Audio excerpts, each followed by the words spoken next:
My name is Phil Warren, and 7 years ago I was living in Gettysburg, Pennsylvania, when I got a phone call where I found out I might be the father of a 4-year-old living in Florida.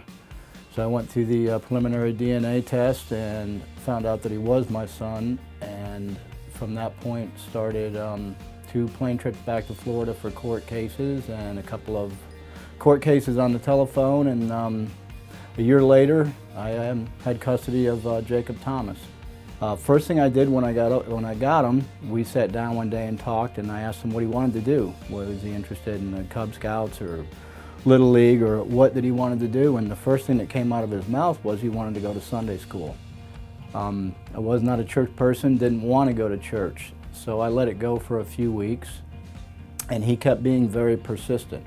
So I'd heard about Cypress Meadows and decided one Sunday just to bring him here. And we showed up, I took him over to Kids Connection, and I literally got back in my truck. I was ready to leave and realized that was probably not the best thing to do when I came inside, and couldn't wait for the service to end.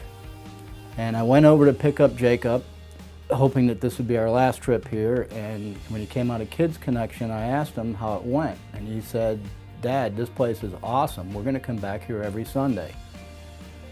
So I kind of let it go. Next Sunday rolled around. Sure enough, he woke up, said, "Dad, we're going to church today, right?" So we came back. As I say, he was persistent.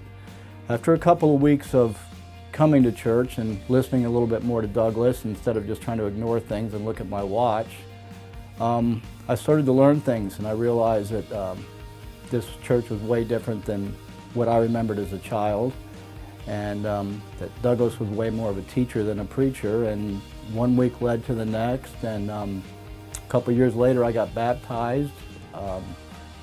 Now, like I say, we would not miss a Sunday at Cypress for anything.